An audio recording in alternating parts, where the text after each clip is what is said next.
أعوذ بالله من الشيطان الرجيم.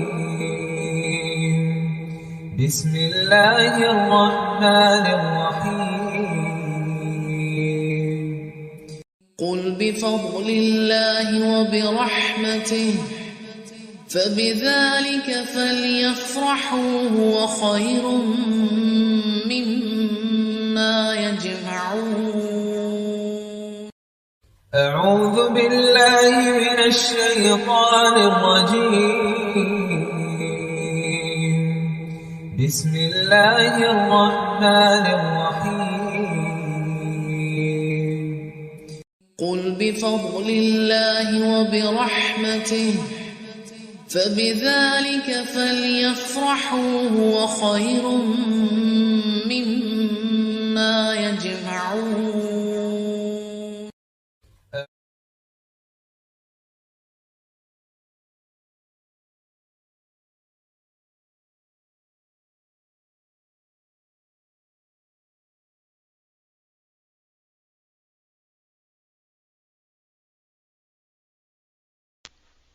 السلام علیکم ورحمۃ اللہ وبرکاتہ نحمدہ ونصلی علی رسولہ الکریم اما بعد فاعوذ باللہ من الشیطان الرجیم رب اشرح لی صدری ویسر لی امری واحلل عقدۃ من لسانی یفقہوا قولی رب یسر ولا تعسر وتمم بالخیر.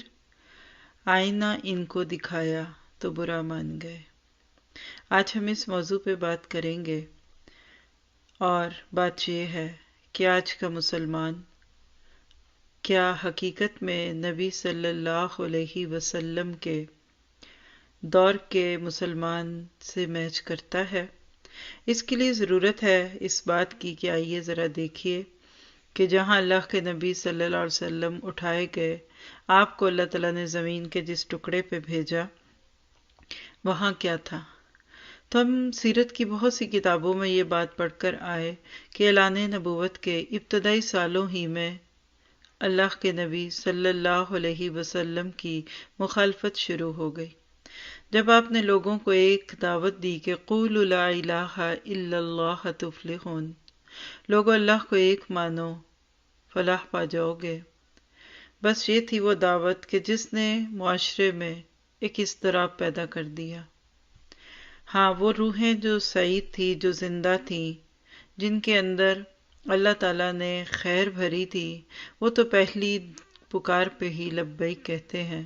حضرت خدیجہ رضی اللہ عنہا، حضرت علی، بلال، یاسر رضی اللہ عنہم اجمعین، اور اسی طرح سے معاشرے کے مظلوم اور لاچار مستضعفین جیسے لوگ، اور وہ بچے اور عورتیں جو غلام تھے، وہ آپ کی اس دعوت پہ لبیک کہتے ہیں.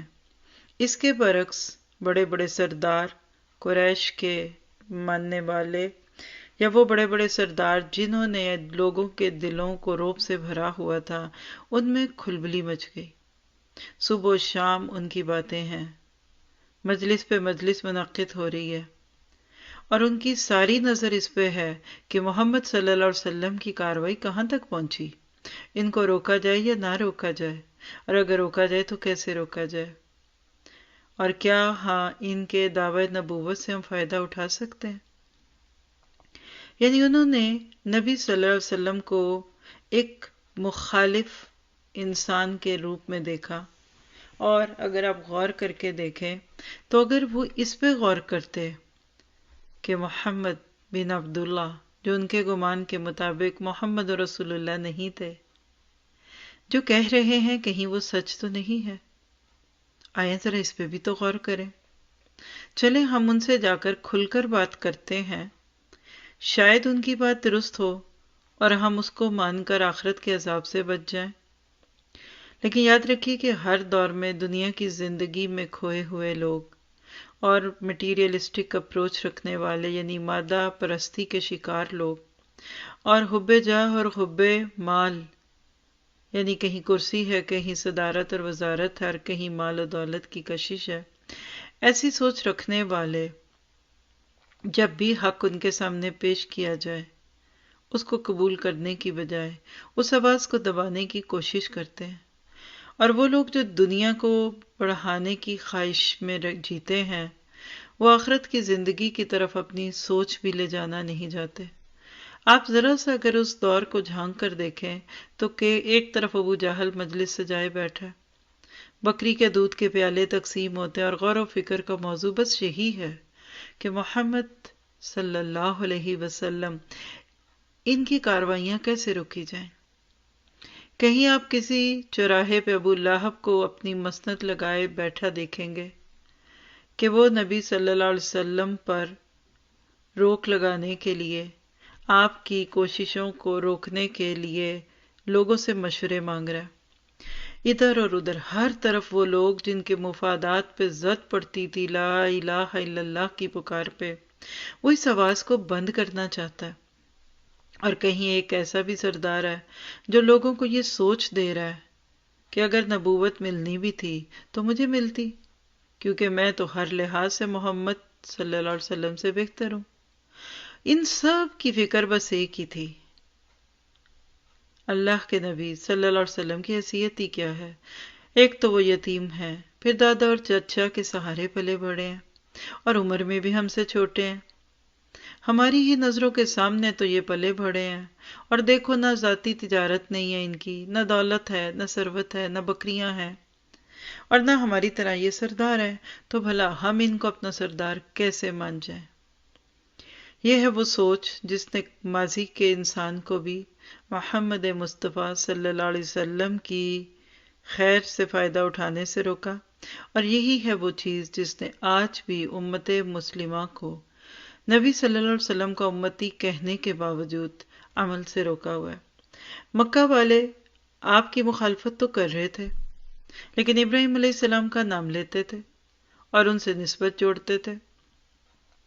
شیطان نے ان کا ذہن اس طرف جانے ہی نہیں دیا کہ جس ابراہیم کو ہم آج تک مان رہے ہیں، اسی ابراہیم کے رب کے نزدیک تو محمد مصطفیٰ مجتبیٰ صلی اللہ علیہ وسلم کا اعلیٰ مقام ہے، اور جس کعبہ کی وجہ سے پوری دنیا میں ان کا مقام تھا، اس کعبہ کے رب کے نزدیک اس شخص کا کیا مقام ہے۔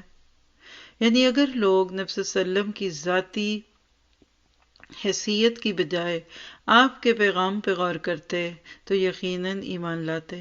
تو لکھ لیجئے یہ بات، مکہ والوں کی دشمنی اس پیغام سے تھی جو ان کے اپنے ہی کی زبان سے آیا۔ اس کے برعکس جب آپ مدینہ بھیجے گئے تو وہاں یہود کا اثر و رسوخ تھا، وہ پیغمبر سے دشمنی رکھتے تھے، ان کے دلوں میں حسد تھا یا کچھ تھا۔ لیکن یاد رکھیے، جن میں خیر ہوتی ہے وہ ایسے پروپیگنڈوں سے متاثر نہیں ہوتے۔ ابھی یہ باتیں چل ہی رہی ہیں کہ خبر ملتی ہے کہ ابو بکر صدیق رضی اللہ عنہ تو ایمان لا چکے۔ اب تو مخالفین کی کوششیں اس پیغام کو روکنے کی بڑھنے لگی، کیونکہ ابو بکر صدیق تو ایک صاحب خیر شخص تھے۔ اب تک تو صرف غلام، عورتیں، بچے ایمان لاتے دکھتے ہیں، لیکن کیا ابو بکر بھی ایسے ہوں گے؟ اور ابو بکر صدیق نے تو تعامل بھی نہ کیا۔ اللہ کے نبی نے فرمایا، میں نے جس پر بھی اسلام کو پیش کیا اس نے تھوڑا سوچا سوائے ابو بکر کے رضی اللہ عنہ۔ تو ایمان تو ان کا تھا، لیکن جب خبر ملی دوسروں کو تو پریشانی ہو گئی کہ ان کو کیا ہوا۔ اور ابو بکر صدیق بڑے کریم تھے، بڑے خاص بندے تھے، غلاموں کو آزاد کراتے تھے، آج کی زبان میں کہیے کہ اس معاشرے میں سوشل ورک کرواتے تھے۔ تو لوگوں کو ایک تھریٹ فیل ہوا کہ اگر ایسا شخص اسلام پہ آ گیا تو پھر ہمارا کیا بنے گا۔ اور ابھی یہ باتیں چلتی جاتی ہیں، تاریخ کے اوراق پلٹتے جائیے، حضرت عثمان بھی اسلام میں داخل ہوتے ہیں۔ آپ کہہ سکتے ہیں کہ اللہ کے نبی کے ساتھ ایک طرف تو غلاموں اور کمزوروں کی جماعت جمع ہو رہی ہے، لیکن اب ساتھ ہی ساتھ پیسے والے، اثر و رسوخ والے لوگ اسلام پہ آ رہے ہیں، مشہور لوگ اسلام پہ آ رہے ہیں، اور اس کے لیے مخالفین کی آپ کے رستے سے روکنے کی کوششیں تیز سے تیز تر ہوتی گئیں۔ کہیں محفلیں ہیں، کہیں راتوں کو بیٹھتے ہیں، کہیں میٹنگز ہیں آج کی زبان میں۔ کسی کو اپنی سرداری کے جانے کا غم ہے، کسی کو اپنے معبودوں کے انکار کا خوف ہے، کوئی الزام لگاتا ہے کہ یہ ہمارے معبودوں کی توہین کرتے ہیں اور ہم اپنے معبودوں کی گستاخی برداشت نہیں کر سکتے۔ لیکن آپ جانتے ہیں اللہ کے نبی صلی اللہ علیہ وسلم نے کبھی کسی کے جھوٹے خدا کو ہی صحیح برا نہیں کہا، اور قرآن کی وہ آیت سورۃ الانعام کی جس میں اللہ نے کہا کہ تم ان کے معبودوں کو گالی نہ دو، لا تسبوا، کیونکہ اگر تم تو ان کے جھوٹے خداؤں کو گالی دو گے اور کہیں یہ غصے میں آ کر تمہارے سچے رب کو ہی کچھ نہ کہنے لگ جائیں۔ تمہارے نبی تو وہ تھے کہ انک لعلی خلق عظیم، آپ تو اخلاق کی اعلیٰ بلندی پہ تھے، آپ نے دشمنوں کے ساتھ بھی دوستی کا ہاتھ بڑھانے کی کوشش کی۔ تو جو بات آج میں آپ کے سامنے کرنے چاہتی ہوں وہ کیا ہے کہ جب یہ پیغام اٹھا، جب لوگوں نے اسلام کی دعوت سنی تو مخالفتیں اسی وقت پہ تھی، لیکن وہ لوگ جو سنجیدہ تھے، ہوش مند تھے، وہ لبیک کہتے ہی گئے۔ لوگوں نے نبی صلی اللہ علیہ وسلم کے مشن کو روکنے کی ہر ممکن کوشش کی، لیکن وہ پوری طرح ناکام رہے، اور خاص طور پہ پھر جب اس دعوت کی سچائی کو عمر بن خطاب رضی اللہ عنہ جیسے ایک نوجوان نے قبول کر لیا تو اس کے بعد تو جوان اسلام میں داخل ہوتے گئے، دعوت اور ہو گئی۔ آپ کہیں گے کہ ہم یہ سب باتیں کیوں کر رہے ہیں، تو یہاں میں آپ کو سوچنے کا موقع دیتی ہوں۔ اس دور کے وہ حالات اور آج کے حالات، اس پہ ذرا سا غور و فکر کیجئے۔ ہم سب چند منٹ کے لیے سوچیں کہ آج ہمارا کردار کیا ہے، ہم کہاں کھڑے ہیں، اور ہم کس طریقے سے اپنے آپ کو اللہ کے نبی صلی اللہ علیہ وسلم کا امتی سمجھتے ہیں۔ ان ساری باتوں پہ غور کرنے سے انسان اپنے بارے میں بہت سوچتا ہے۔ آج ہم امت مسلمہ کے لوگ، خود کو اللہ کے نبی صلی اللہ علیہ وسلم کا امتی کہنے اور ماننے والے لوگ، لیکن کیا آج ہم نبی صلی اللہ علیہ وسلم کے لائے ہوئے دین پہ ہیں؟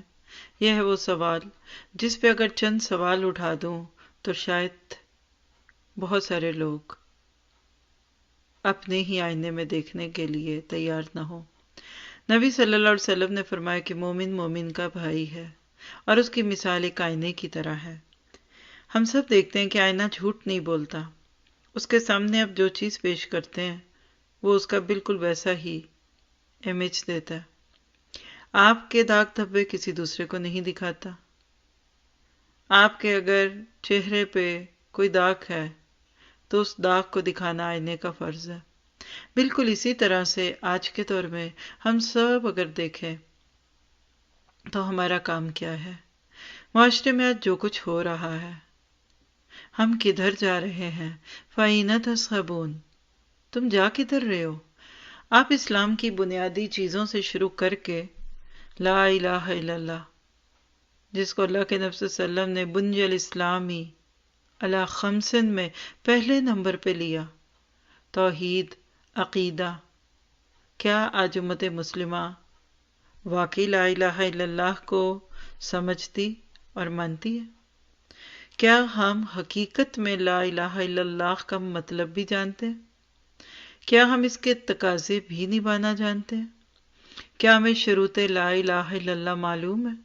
ہم 1.25 لاکھ بار کلمہ تو پڑھ لیتے ہیں اور مرنے والے کے لیے راہداری کے لیے جمع بھی کر لیتے ہیں، لیکن کیا ایک دفعہ کا کلمہ بھی ہمارے دلوں پہ آتا ہے؟ نجاشی کے درباریوں نے اور خود نجاشی نے تو قرآن کا پیغام سنتے ہی خود کو رب کے سامنے پیش کر دیا تھا، اور ان کی آنکھوں سے وہ آنسو بہے۔ 7ویں پارے کے شروع میں اللہ نے اس کو قرآن کا حصہ بنا دیا، وَإِذَا سَمِعُوا مَا أُنزِلَ إِلَى الرَّسُولِ۔ کہ آج میں اور آپ بھی نجاشی حبشہ کی طرح حق کو پہچانتے ہیں؟ اللہ کہتے ہیں ہم نے ان کو جنت دی ان کے اس قول کے بدلے جو انہوں نے کہا، حالانکہ ہم تو سنتے آئے کہ عمل سے زندگی بنتی ہے، جنت بھی جہنم بھی، تو ان کو صرف قول پہ جنت دے دی گئی؟ جی، اس لیے دے دی گئی کہ وہ قول ان کے اندر کی توڑ پھوڑ کا اظہار تھا۔ وہ لا الہ الا اللہ کا پیغام ان کے دلوں پہ کیا پڑا، سارے بت پاش پاش ہو گئے۔ لیکن آج ہم مسلمان خود کو مسلمان کہتے، پاکستان کا مطلب کیا؟ لا الہ الا اللہ، یہ نعرے لگانے، یہ باتیں کرنی ہمارے لیے کوئی نئی نہیں ہے۔ لیکن کیا آج ہم مسلمان اگر اپنے گھر سے، اپنی ذات سے شروع کر کے خاندان، گلی، برادری، محلہ، پھر شہر، پھر ملک اور پھر پوری دنیا میں کیا صرف ہم مسلمانوں کا توحید کا پرچہ کلیئر ہو گیا؟ توحید کلیئر نہیں ہوگی تو اگلے سوال نہیں ہوں گے۔ سورۃ کہف میں ہم ہر جمعے کو تلاوت میں پڑھتے ہیں فلا نقیم، ہم نہیں قائم کریں گے میزان، کن کے لیے؟ جنہوں نے انکار کیا۔ تو یاد رکھیے یہ آئینہ دیکھنا پڑے گا۔ ہم بعض دفعہ بہت زیادہ نیکیاں کرتے ہیں لیکن بنیادی نیکی نہیں ہے۔ آج امت مسلمہ میں سے اکثریت کو عقیدہ، توحید اور شرک کا فرق، اور اللہ کا حق کیا ہے، اور اللہ کے حق ہم بڑے پیار سے بندوں کو دیے پھرتے ہیں، ہاں پھر جب ان سے واپس لیتے ہیں تو وہ ہم پہ فتوے لگاتے ہیں۔ تو آج سے اگر میں اور آپ اپنی ایک چیک لسٹ بنائیں جس میں اپنی بھی اور اپنے ڈیپینڈنٹس، جس میں بچے بھی ہیں اور بڑے بھی ہیں، ان کی ایک تربیت مقصود ہو، سب سے پہلے کاغذ قلم تھام کر اپنی توحید کی فکر لگائیں۔ ہم جدی پشتی مسلمان، ہم تو خاندانی فلاں، اور ہم تو اہل توحید، نام بھی ہیں جو لینے کو دل نہیں کرتا۔ میں نے دیکھا کہ ہم نے آج نام بھی جھگڑنے والوں میں ڈال دیے۔ کوئی خود کو حدیث سے جوڑتا ہے، کوئی سنت سے جوڑتا ہے، کوئی قرآن کے ساتھ اپنا نام لگاتا ہے، کوئی جہاد کے ساتھ لگاتا ہے، اور کوئی سیاست سے لگاتا ہے، کوئی حقوق العباد کی بات پہ حقوق اللہ سے زیادہ لوگوں کی خدمت کو دین کہتا ہے، حالانکہ یہ ساری چیزیں دین کا حصہ تھی۔ لیکن ہم سب کو چھوڑ کر صرف ایک چیز پہ آگے، کسی کو صرف تبلیغ دین لگی، کسی کو صرف اپنی اصلاح دین لگی۔ تو ہمارا کام کیا ہے؟ بڑے ہی درد اور محبت اور عاجزی کے ساتھ عرض کروں گی کہ ہم سب آج سے اس آئینے میں دیکھیں۔ تھوڑا سا تو علم لیجئے۔ علم کے بغیر انسان کو عمل کرنا بہت جگہ فائدہ نہیں دیتا۔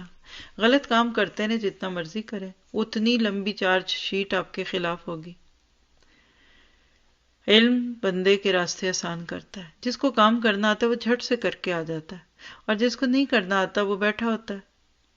جو طالب علم خوب اچھی تیاری کر کے جاتا ہے، ہو سکتا ہے وہ آدھے وقت میں پیپر حل کر دے، اور دوسرا ادھر ادھر تاکہ جھانکی کرے۔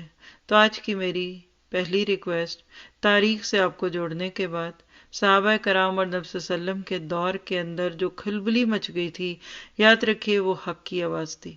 13 سال مکہ کے اللہ کے نبی صلی اللہ علیہ وسلم نے کوئی فقہی بات نہیں کی جس کو آج کی زبان میں ہم معروف فقہ کا نام دیتے ہیں۔ آپ نے کوئی سنتوں اور نفلوں کی بات نہیں کی، وہاں شراب کی حرمت کی بات نہیں ہوئی، اور سود جیسی قباحت کا تذکرہ بھی آخر میں جا کر مکی دور میں دکھتا ہے۔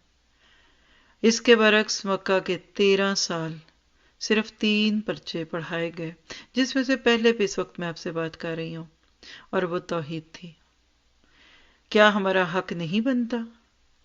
اور اپنے لفظوں میں کہ کیا یہ ہمارا فرض نہیں ہے کہ ہم بھی تو ذرا تاریخ پڑھیں؟ آخر کیوں حق کی آواز بلند ہوتے ہی مخالفتوں کا پہاڑ بلند ہو جاتا تھا؟ آخر کیوں لوگوں نے ابو بکر صدیق سے لے کر بلال حبشی جیسے کمزور اور غلام کے اوپر ظلم و ستم ڈھائے؟ آخر کیوں بلال رضی اللہ عنہ کو مکہ کے پہاڑوں میں گھسیٹا جاتا تھا؟ کہ ان کے گلے میں رسی ڈالی جاتی تھی اور ان کی زبان پہ احد اور احد ہی تھا، صرف توحید۔ جہاں سچا دین آئے گا وہاں مخالفت ہوگی، اس لیے کہ لوگ معاشرے میں 2 چیزیں ساتھ لے کر چلتے ہیں، ایک اللہ کی بڑائی اور ایک اپنی بڑائی۔ لوگوں نے خود ساختہ خدا بنائے ہوتے ہیں، حالانکہ اللہ تو ایک ہی ہے، کوئی مجازی خدا نہیں۔ کوئی شوہر کو مجازی خدا کہہ کر ہر قسم کے حقوق اس کو دینا چاہتی ہے۔ یاد رکھیے گا، یہ جتنی شہادتیں ہوئیں، چاہے وہ بی بی سمیہ کی شہادت ہو، یا پچھلے دور میں حضرت آسیہ کی شہادت ہو، یا مردوں میں کتنی شہادتیں، یہ لا الہ الا اللہ کی بنیاد پہ ہوتی ہیں۔ جب آپ کے دل میں اللہ تعالیٰ کی محبت آ جاتی ہے تو 2 عالم سے کرتی ہے بیگانہ دل کو۔ عجب چیز ہے لذت آشنائی۔ پھر انسان کیسے پیچھے ہو؟ پھر کیوں کہتے تھے کہ بلال آپ اللہ کا نام احد ہی کیوں لیتے ہیں؟ اس کے تو اور بھی نام ہے. تو کہتے تھے کہ اس لیے کہ اس نام سے یہ چڑھتے ہیں، مجھے اللہ کا یہ نام لینا ہے. اور جلات تھک جاتے کوڑے مار مار کے، لیکن